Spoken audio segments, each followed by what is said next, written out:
Hey everyone, welcome back to the Art of Save Scumming. It's great to have you here as always. Today we talk about Tamurkhan, the brand spanking new legendary lord coming with Thrones of Decay if you purchase the Nurgle component of the DLC.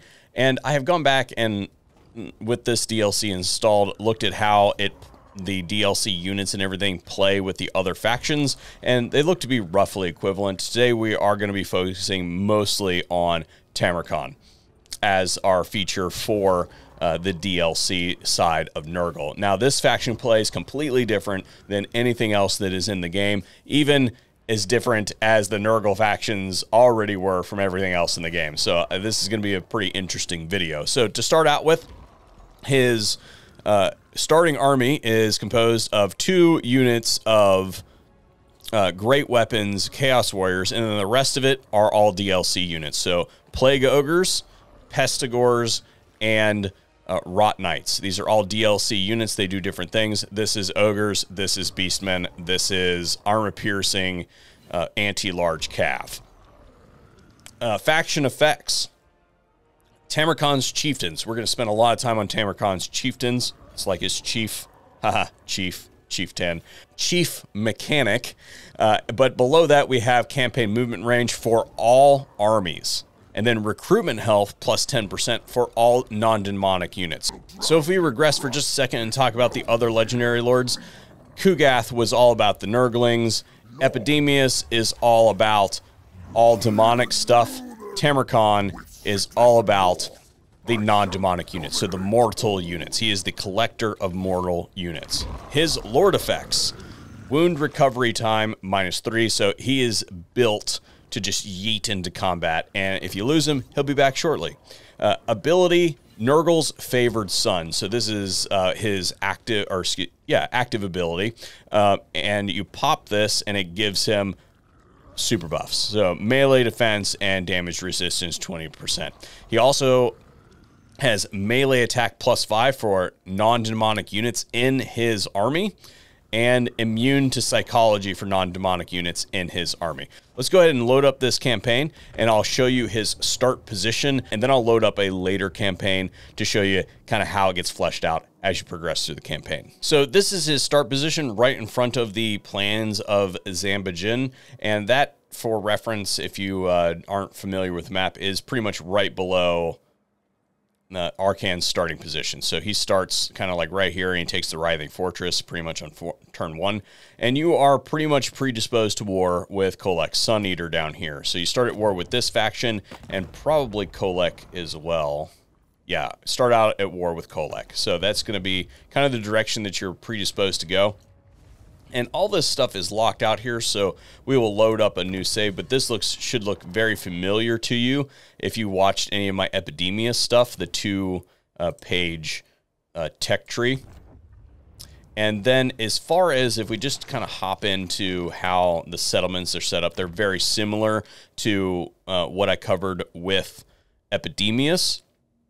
As far as the layout, all of these buildings are identical. The major change is we have the addition of the Sorcerer of Nurgle unit. So this is the Mortal Sorcerer unit that goes right along the Plague Riddens here, and they have their own unit capacity. So you don't have to spend, like Skaven, for instance, where you have a group of sorcerers and you can choose whether they're Eshin or whether they're Plague. That's not how this works. So these guys are independent as far as their unit capacities are concerned. Okay, this panel should now look considerably different to you. First off, the plagues. We're not going to spend any time on this. If you want to see what's new with the plagues, go watch my Epidemius video. This looks identical to that system. We've got a lot to cover with chieftains, so we're going to spend the rest of the time discussing the chieftain mechanic because it is so central to how Tamurkhan works. You can see here he has 3 resources. We're familiar with plagues, infections that run the plague mechanic, and favor that run the settlement economies, but he's also got dominance. Dominance has to do with fealty of each of your individual chieftains. Each chieftain gets one of these little discs up here that denotes their progress, so that you don't have to go into the panel to see what they're doing. But if we look here, there are these 6 chieftains. This one is currently at full level. He's the first one that you get. But if we were to, say, Now look at this guy right here. This one is at pledge level. He has no points. He is at the base level. And to upgrade him, you have certain things that you must do. So for instance, one of the things that he likes that gives you fealty towards his advancement is purchasing chieftain units. Chieftain units are specific to each chieftain. As you can see here, they're all themed. This one is kind of Nurgle related. This one is very Warriors of Chaos. This one is very Norska. This one is also very Norska, just different spins on the Norska. This one's very Beastmen, and this one's very Chaos Dwarfs. Now, there's a couple other things here. Say, for instance, this guy, we want to increase his fealty. There's a couple things that we can do. We can fight Vampire Counts, Vampire Coast, or Tomb Kings in battle. We don't have any of those over here. But if we were to also purchase chieftain units, well, he can get a point for that. So each time that we were to recruit a chieftain unit, we can go back and see that he gains points for chieftain recruitment. Now, the way chieftain recruitment works is you can see as you increase the levels, these units get more thoroughly unlocked. So you can spend that dominance to unlock these units. If we look in here, most of these units are unlocked, but there are also some other things that are done to your armies. For instance, this guy has income from raiding, 5%, raid stance, +2 Nurgle corruption. He gets a special talisman. Let's go over here, look at this one. Explosive missile damage for his special talisman. Income from looting settlements faction-wide. There are some pretty serious buffs in here, in addition to the units. On top of that, they have special active abilities. And for instance, this one enables replenishment in enemy territory. And if you pump this one, this fully replenishes the army. So let's find a damaged army.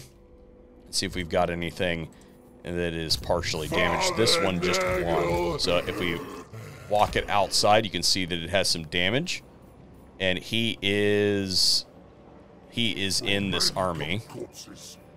So if we go to him and we activate that, well, now we are fully replenished. You can see the power of this for sure. And this, in my opinion, makes Tamurkhan the craziest curb stomp campaign that we have received yet in Total War Warhammer 3. It's very interesting, and I'm not going to go through all the intricacies that are in here because I want to save some of this for a live stream, but this is very different than anything that we have seen in the game thus far. Also, not to give it away, but not all of these guys get along with one another if you have them in the same army. And I'll leave it at that.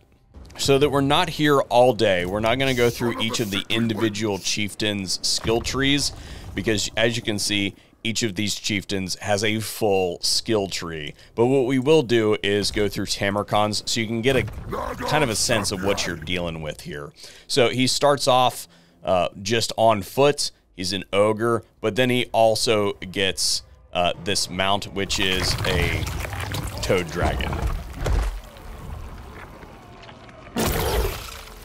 Standard blue line, pretty much standard red line, except that if we look here, he gets this Blight Swarm, which is a -20 defense, melee defense, and then it goes up to 40 with this Virulent Contagion once you complete this skill tree, if you choose to go down that. Now, his other lines here, he obviously has, you know, this stuff up here that you're kind of used to seeing, but this one, recruitment cost -25% for non-demonic units, casualty replenishment rate for non-demonic units. This is an active ability. Regen. Causes terror for plague ogres, and melee attack for plague ogres, you know, melee defense for plague ogres. This one is unspeakable foulness for toad dragon units, all armies faction-wide. Unbreakable for toad dragon units, all armies faction-wide. This was in his own army, by the way.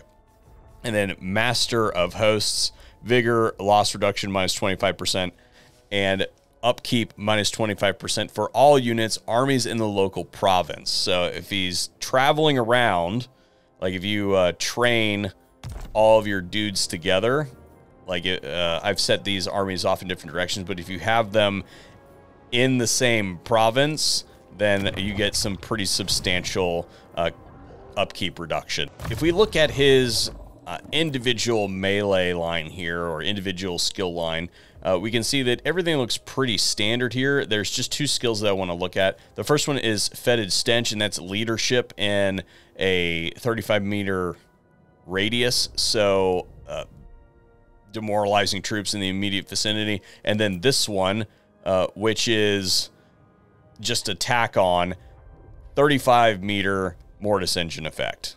As far as his equipment is concerned, he has the Black Cleaver, and that is Nurgle Corruption, melee attack, armor-piercing weapon damage, the Black Cleaver ability, and immune to contact effects.